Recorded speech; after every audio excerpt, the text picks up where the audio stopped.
Que li peste de leche de peste. Ha? Dito na tayo sa MOOE. Ano ba yung MOOE? Ha? Ang MOOE po, ayan po ay miscellaneous. Ha? Miscellaneous fee po yan ng mga kongreso. Hindi po yan questionable. At yan po ay nasa Commission on Audit at yan po ay nasa batas. Hindi po pwedeng gumalaw ang kongreso na wala siyang gagastusin, na wala siyang pasasweldoin, na wala siyang gagastusin sa mga everyday need ng isang congressman. Pero minasama po ito ni Peste de Leche. Binigyan niya ng kahulugan. Ha? Binigyan niya ng kahulugan. Tapos ngayon, New Year's resolution niya, tatahimik daw siya. Walang tatahimik sa pamilyang to! Pagayin mo si BBM? No joke.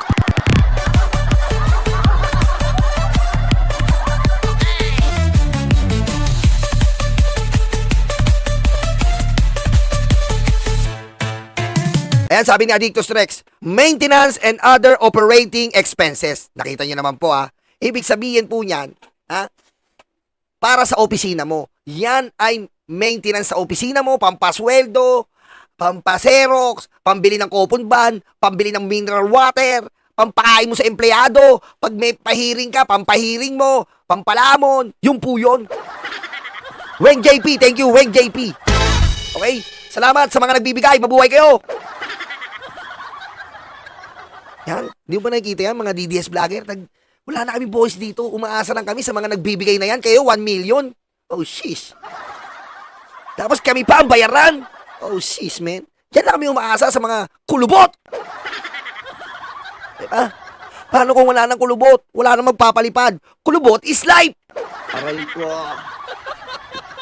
Diba? Kaya mahal kayo mga kulubot. Maraming salamat po sa wala sa ako nagbibigay sa akin. Ha? Salamat po sa inyo. Hindi ko na kayo may isa-isa. Ha? Alam niyo na yan. Okay? Yan po ay maintenance and operational expenses. From the word itself. Okay? Maintenance. Mga matatanda, may maintenance. Yung maintenance sa matatanda para hindi sila mamatay. Pasensya na po ha. I-example ko lang ha. Yung matatanda may maintenance para hindi sila mamatay. Kaya yun po yun. Ngayon,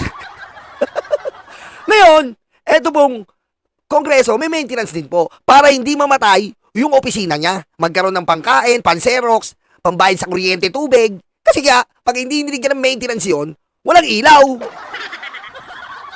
Oh, walang tubig. Kasi hindi nila hindi nila maintindihan ng mga DDS to eh. Oh, di ba yun? Yun. Operational expenses. Yung operational expenses naman po, halimbawa, meron kang pupuntahan na tutulungan. Siyempre, kailangan mo ng mga gasolina. Kailangan mo ng mga ano ba? May tutulungan ka dito sa Bicol, pupuntahan mo yon, gasolina. O, yung kakausapin mo, magkakaroon kayo ng closed door meeting, aarkilain mo yung lobby, mag-aarkila ka ng hotel lobby, pambayad mo yun doon. Ganun yun. At hindi po malaki to. Ito po 2 million, sabi nga ni Erice, kulang pa yan 2 million. Ha? Kulang pa yan. 2 million na yan. Bakit? Pakinggan nyo muna to. Kita kinwestiyon ni Batangas 1st District Representative Leandro Leviste ang nasa 18 bilyong pisong budget ng Kongreso para sa maintenance at operations sa taong 2026 na hindi raw kailangan resibuhan kaya posibleng magastos lang kung saan-saan. Bukod pa yan sa unang aligasyon ni Leviste na may 2 milyong piso manong Christmas bonus ang mga kongresista, bagay na itinanggi na ng ilan niyang kasama. Nakatutok si Mav Gonzales. Ayan po yan po, 2 million per congressman. Hindi kalokohan pong walang resibo yan. May resibo po yan.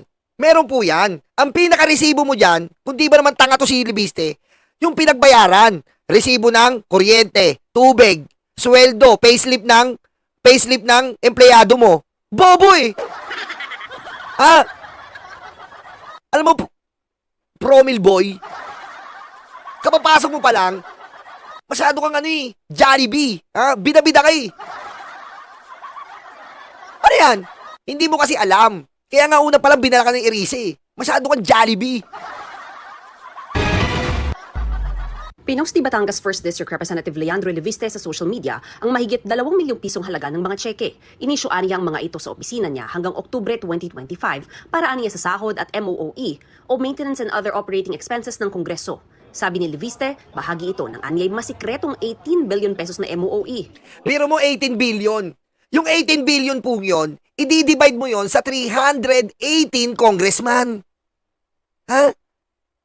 Yung 18 billion po yun makinig kayo, i-divide mo yon sa 318 congressman. Bakit mo i-divide to 318? Kasi po, expenses yon ng per opisina ng congressman. Yun po ang silbi nun. Legal po yun. Kaya kung walang bibigyan ng MOOE, hindi magpapunction ang mga congressman.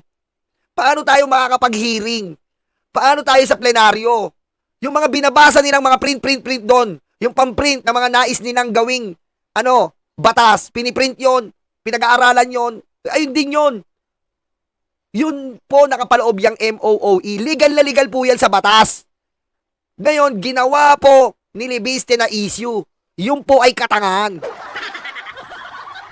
18.58 billion pesos yung MOOE fund ng Kongreso sa 2026. Mas malaki pa nga sa 2025. At walang breakdown saan ito napupunta. Humingi nga po ako at kinausap ko na wag nang magtanong tungkol dito. Wala pong debate. Bakit natin itinaas pa ang MOOE fund? I-divide po natin ito sa... Para po yung may engineer. Halimbawa may engineer sa company, may engineer. Kapag nag-out of town ka, meron kang transportation allowance, meron kang per dime. May ganyan po ang mga senador. Basta ay congressman at senador, meron po silang ganyan. May ganyan po sila. Legal po yan. Nasa batas yan. Sisihin nyo yung batas, bakit may ganyan? 318 congressman, baka mga 58 million pesos per congressman ang lumalabas. Kada At, taon. kada taon po. Sabi ni Leviste, hindi kailangang resibuhan ng MOOE, kaya pwede raw magdesisyon ng kongresista kung paano ito gagastusin. Kasali po dito yung kuryente, yung tubig, yung okay. paper ng house. Pero sa 2026 budget, initially, mga 10 plus billion siya, tapos naging 18 billion. Itinaas po ng 7.8 billion. Ibig sabihin, yung itinaas sa 7.8 billion, mga 24 million per congressman ba yan? Yun po ay pwede natin sabihin, yung discretionary o yung hindi naman utilities and expenses ng Kongreso. Ayon kay Leviste, makukumpirma niyang may natatanggap na nasa 1 milyong pisong MOOE kada kongresista. Pakinggan nyo po to. Sinisita niya po ang 1 million, 2 million na per congressman. Ayan sinisita niya. Pero mamaya dapat sitahin mo rin to. Yeah. Buwan-buwan. Bukod pa raw ito sa 1.5 milyon pag Oktubre, pagkapasa ng national budget at sa 2 milyon pag Disyembre. Ito naman po ay siguro hindi pa nga sapat para sa mga gastusin ng mga congressman para sa ating mga distrito. Yung mga district office mandate din po. Kaya in fairness po, kailangan talaga ang budget na ito. Pero ang panawagan ko lang, maging transparent tayo saan ito napupunta. Transparent yan. Nakikita yan ng Commission on Audit. Napakatanga naman nito. Alam mo, Lipeste, kung i-google mo yan, peste ka, i-google nyo po. I-google nyo. MOOE, lalabas po yan. Alam ng, yan, Congress, Ayan, kaya lang kulang ako ng G. Ayan po, Commission on Audit. Ayan Commission, ayan Ayan sa COA Bagal mag-load ba? Basta legal po yan. Tingnan nyo na lang sa Google. Makikita nyo po doon. Pindutin nyo yung sa COA. Hindi na natin kasi yung tagal mag-load yan pag government Kasi kumpara sa budget ng mga ahensya, yung sarili naming budget sa Kongreso, parang ito po ang pinaka-closely guarded secret. Yes, tama nga yung Filipina page. Totoo nga yung sinasabi mo. Hindi mo maire-release yan kapag wala kang liquidation. Ang pinaka-resibo mo dyan ay yung mga pinagbayaran mo ng empleyado. Depende na lang, katulad ka ni Sarah, may ghost project ka. Mamaya tatalakayin na si Sarah dito. Nilaglag niya rin Ang buong budget. May mga tumawag na raw sa nanay niyang si Senador Loren Legarda para pigilan si Leviste na magtanong ukol sa pondong ito. Bakit tatawag sa nanay mo? Alam din ng nanay mo yan. Napakasinungaling nitong Lepeste na to. Napakasinungaling, no? Paglilinaw naman ni Leviste, hindi lang Kongreso ang may MOOE, kundi pati ibang ahensya ng gobyerno. Pero sabi ni BICAM Committee Member at Palawan 2nd District Representative Jose Alvarez, walang irregularidad sa mga checking in issue kay Leviste. Walang irregularidad talaga Tanga lang talaga itong Lepeste na to Tama, sumbong nanay, Ibet, no? Sumbong nanay. At hindi ito Christmas bonus. Alinsunod daw ito sa batas, naka-audit at dokumentadong disbursements na natatanggap ng kada miyembro ng Kamara para bayaran ang mga sweldo nila at para masigurong tumatakbo at nakakapagserbisyo ng maayos ang mga district offices nila. Yes, kayo po yun. Kailangan magbigay sila dyan ba per district. Ayan nga yung 2 million. Kasi nga po, per district po, meron pong office ang mga congressman. Doon po niya papatakbuhin, pasweldo sa opisina. Siyempre mga clerk yan. Papasweldoin yun. Nasa konstitusyon yan, what the Bumaba rin ani ang budget ng Kamara sa 27.7 billion pesos para sa 2026 Oh. kumpara sa 33.7 billion ngayong taon. Doon pa lang daw, malinaw nang hindi tinaasan ng Kamara ang sarili nitong budget. Kita mo? Bumaba pa. Pero sabi niya, tumaas daw. Tanga. Ito pong Jose Alvarez, Ito pong Jose Alvarez, makasara Duterte to pero sinusuwag siya. Makasara Duterte tong Alvarez. Ito yung humawak sa budget ni Sara. Oh, pero minamali siya. Sinungaling silipeste. Wala raw itinatago ang Kamara dahil dumadaan sa matinding pagbusisi ang budget nila tulad ng ibang ahensya ng gobyerno. Ito rin daw ang pinakabukas na budget sa kasaysayan na nasubaybayan ng publiko. Oh, Dapat syempre, ito ang pinakabukas na budget. Syempre, under BBM lang yan, boy.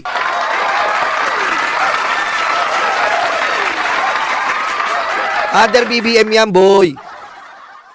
daw katotohanan ng basihan kung may aligasyon ng maling paggamit ng pondo at hindi walang basihang spekulasyon. Nauna nang sinabi ni Leviste na may 2 milyong pisong Christmas bonus ang mga kongresista pero sinalag ito ni House Committee on Public Accounts Chair at Bicol Saro Party List Representative Terry Ridon. Parang hindi naman Christmas bonus po yung mga binibigay sa mga kongresista. Parang lahat po ng mga binibigay po ay para sa mga programa, aktibidad at mga gawain.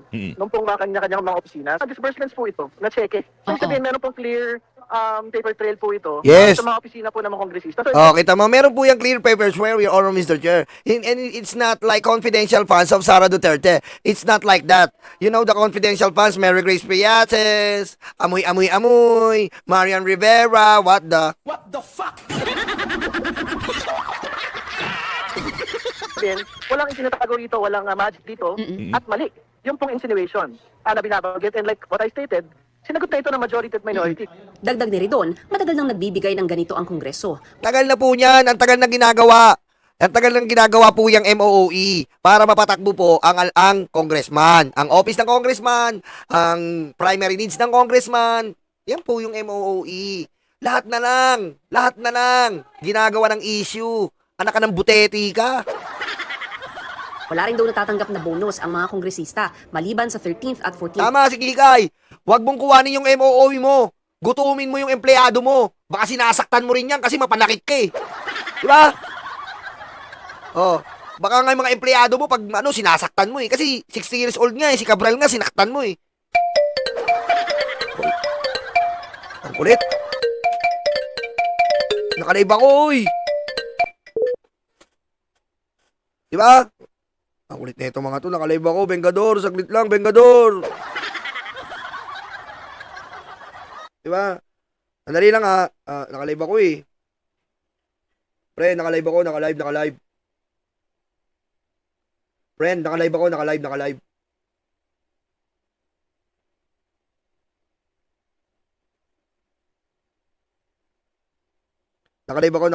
po ako.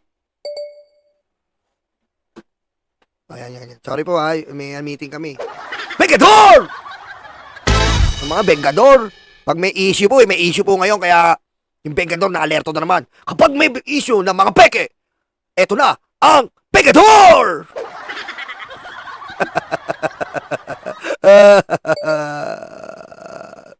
month pay na nakukuha ng lahat ng kawani ng gobyerno. Kung may anomalya man daw sa paggamit ng pondo, tsak masisilip ito ng Commission on Audit. Meron ng annual audit report. Yes, yan po yun.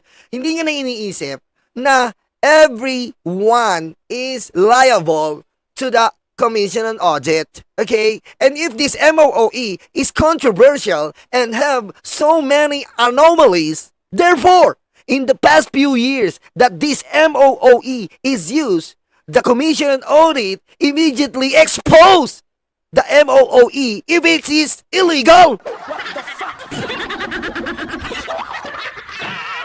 Okay?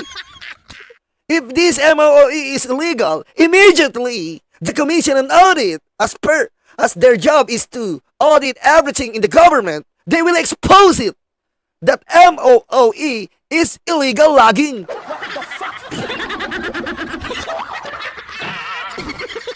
Diba? Alam ko hindi nyo maiintindihan yan. Ako rin. Kung illegal yan, bakit hindi sinasabi ng COA? Illegal yan ang MOOE!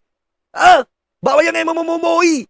Oh, pero ngayon lang na may tampalasan na congressman na epal-epal para lang bumango ang pangalan niya at tumakbo ng senador sa 2028. Bata, maaga pa. Diba? Maaga pa, bata. Masyado ka nagmamadali, bata. Ha? Masyado ka nagmamadali. Relax ka lang, bata. For Congress. No? So, ibig sabihin, kung may problema dito po sa mekanismo kung paano ipinapatupad yung pagpopondo at ang paggamit ng pondo, dapat lumilitaw po yan sa mga audit reports po ng COA. Ang malinaw, hindi po yun pinipera ng mga kongresista. Ibig sabihin, hindi yun gagamitin para sa mga Yes. para sa mga kapritsyo at para sa mga bakasyon. Para sa Tsaka, hindi mo ba nakita? Yung pinakita mong cheque, ano ka ba naman? Bobby ka ba? Pinakita mong cheque, land bank. Ang bobo naman nito, no? Ang bobo. No, naka-cheque yung libiste. Kapag winidraw mo yon sa land bank, ibig sabihin, may trace. Oh, kung kinukupit yon, ibig sabihin, lahat ng congressman nagnakaw. Ang bobo. Tama mali. Diba? Kung kurakot yon, hindi yun isi-cheque. Ha? Asa ba utak mo?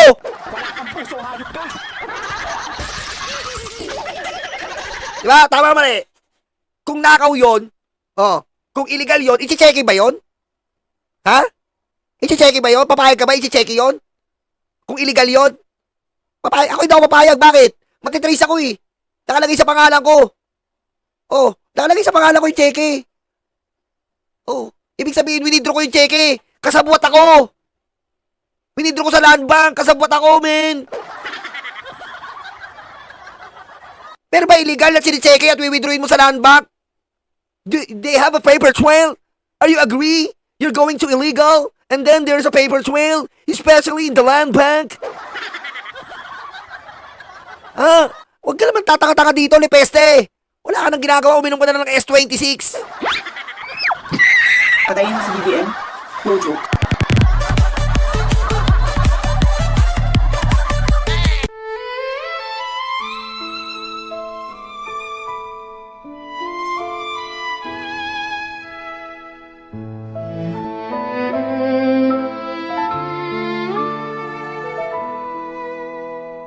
Nakaupo ako, lumalamon sila. Masasaya itong aking mga kaibigan. Abot kamay nila ang bunga ng puno. Dahil balikat ko ang ginawang tuntungan. Habang namimitas lalong natatakam, sila ay para bang wala ng kabusugan. Kahit alam nilang mayroong mga langgan, at ang aking paa ang siyang inuupakan. Nais ko nang magpahinga, marami na akong nagawa at natulungan. Ako'y labis na nag-aalala, baka ang puno ay tuluyan nang maubusan ng bunga. Nakaupo ako, nagbabantay sila. Ang mga aso ko'y laging maaasahan. Hindi ko lang alam ang binabantayan. Ito bang puno o itong aking upuan? Itali ko kaya sa bahay ng langgam? Maglilingkod ba o maghahari-harian? Masasagot lamang ang malaking tanong kapag ako ay nawala na ng tuluyan. Nais ko nang magpahinga, marami na akong nagawa at natulungan. Ako'y labis na nag-aalala, baka itong mga aso ay maulol at magwala.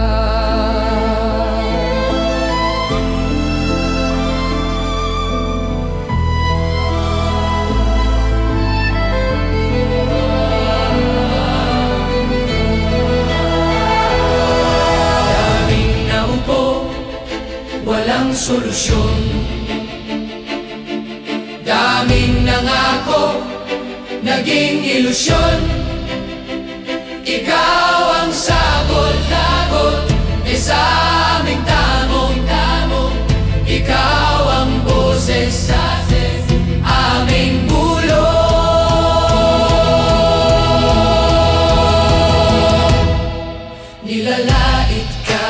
sinisira ng kinakaya mo para sa bayan. Ikaw ang aming tagumpay, bonbon, walang kapantay.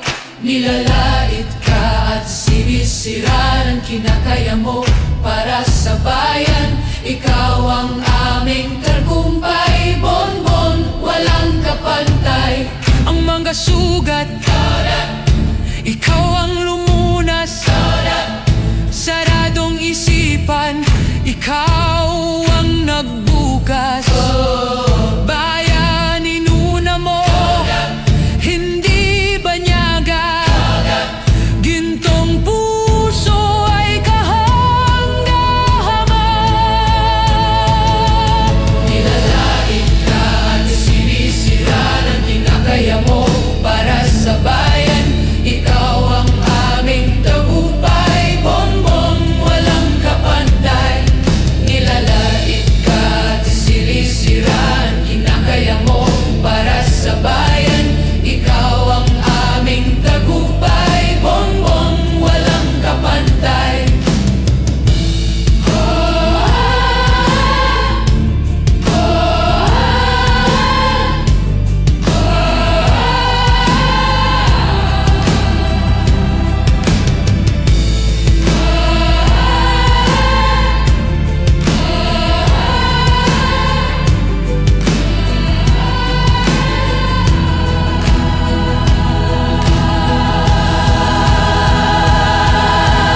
Nais ko nang magpahinga. Marami na kong nagawa at natulungan. Ako'y labis na nag-aalala. Baka itong mga aso ay maulol at magwala.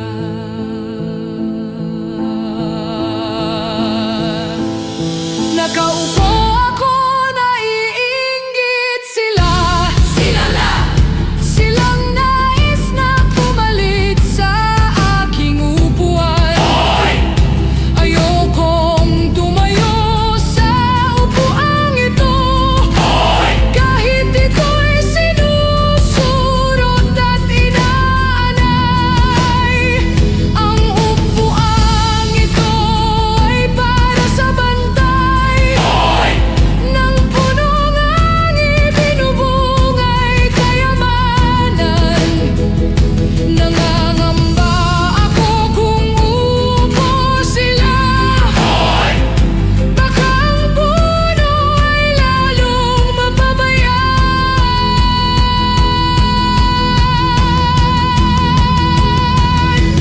Nais ko nang magpahinga.